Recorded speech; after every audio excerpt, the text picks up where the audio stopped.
Hey yo, thanks for tuning in to Celeb Sauce. It's the backup channel backing Celeb up and bringing you all the breaking news. Okay, the other day, 5 people, including a billionaire, got into a submarine. And that submarine submerged deep down beneath the ocean in order to take the passengers down to see the wreckage of the Titanic. However, that submarine has now disappeared, and people are searching all over the area in the ocean in order to find the sub. But scientists fear the worst because they say that the people inside the sub only have less than 36 hours of oxygen left. Now, while the billionaire and his 4 other cronies are lost at sea, like this is an episode of Gilligan's Island, the billionaire's son decides that this would be a good time for him to go to a Blink-182 concert. Okay, so after people start peeping that this dude was at the concert while his stepfather is missing 20 leagues under the sea, they start looking at him with the side eye. So he decided to respond, and he said that his family would have wanted him to be at the concert. Brian said, quote, "It might be distasteful being here, but my family would have wanted me to be at the Blink-182 show, as it's my favorite band and music helps me in difficult times." End quote. Well, a whole bunch of people were not feeling the fact that this dude was out at the concert enjoying himself while his family was in the midst of an emergency, and one such person was Cardi B. Check out what Cardi B had to say. Okay, so one of the billionaires that's missing on the water from that submarine shit, one of the billionaires, their stepson, is at a concert, right? At a Blink-182 concert. And people is like, well, what is he supposed to do? Be sad at the house? Is he supposed to go look for himself? Yes. You're supposed to be at the house sad. You're supposed to be crying for me. You're supposed to be right next to the phone waiting to hear any updates about me. You're supposed to be counseling your mom and shit. Isn't it sad that you a whole fucking billionaire and nobody gives a fuck about you? You missing and motherfuckers is ready to shake dicks at concert. That's crazy. I'd rather be broke. I'd rather be broke than and poor, but knowing that I'm loved. Listen, I agree with Cardi B 1000%, because if I go missing, especially under the sea, I expect my family who loves me to be at home base near the command post. And I mean, not only just because you're sad for me, but out of respect for all of the deep sea divers who are out there searching for your family. And let me tell you something. God forbid, but if I should ever go missing and I was a billionaire and I found out that one of my family members was at a Blink-182 concert instead of sitting there sad at the command post, I'm telling you what I'm doing. I'm changing the will. You done lost your inheritance. Listen, let me know what you think about Cardi B putting this dude on blast for going to the Blink-182 concert while his billionaire stepdaddy is missing somewhere under the sea. And also, what do you think about Cardi saying that she'd rather be broke but had a love of her family than to be a billionaire who gets absolutely no love from their family at all?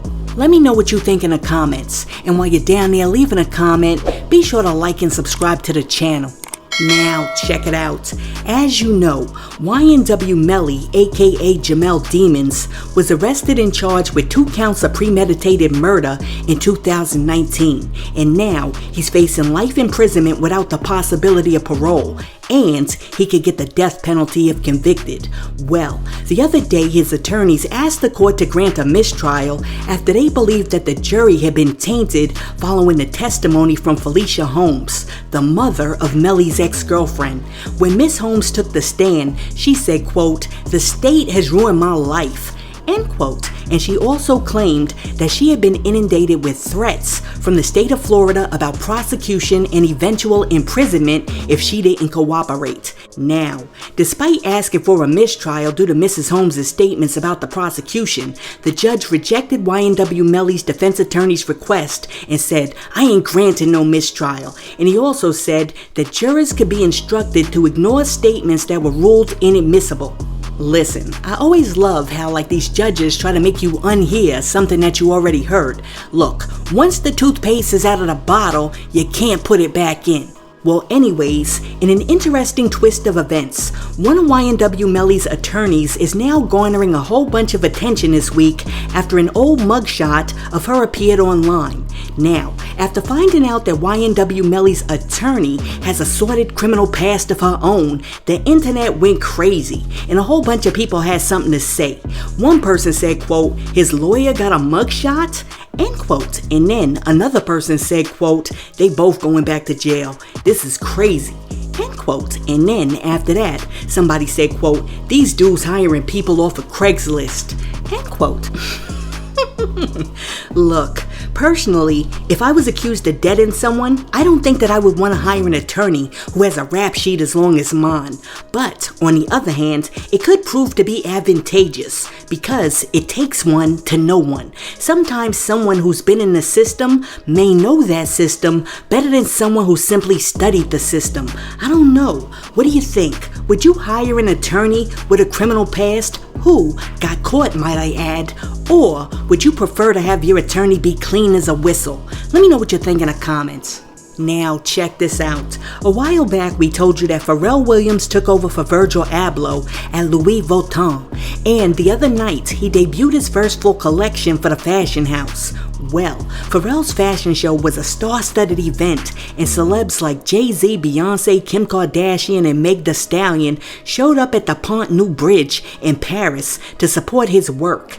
And while he was there, Jay-Z decided to put in a little work too, because he decided to perform for the crowd. Now, when Jay-Z started rapping, he asked the crowd to throw their hands in the air and wave them like you just don't care. And then he instructed the crowd to start clapping. But when they started clapping, they were so far off beat that Jay was like on beat though, and he tried to like help them out. But they still couldn't get it. So Jay was just like, please stop clapping while I'm rapping. Listen, that right there is a sure sign that you have crossed over, because you know darn well that if that was an all-black hip-hop crowd, you would never have to tell them to stop clapping because the clapping was off beat. Listen, let me know what you think about Jay-Z telling the crowd at Pharrell Williams' fashion show to stop clapping while he was rapping, because he was on the 1 and 2 and they were clapping on the 3. Okay, so on Tuesday, Jonathan Majors appeared in a Manhattan court where he found out that his trial is going to start on August 3rd. Jonathan, who is facing charges for assaulting and harassing his ex, who just happens to be a Becky, made sure to bring his Megan Good luck charm, who held his hand when he entered the courtroom, and once he was inside the courtroom, Megan Good had her arms around Majors and stroked his head to make sure that he was feeling alright in light of his current circumstances. Listen, I'm not going to say anything about the fact that the Becky got you in trouble, so all of a sudden now you done ran to the Megan Good.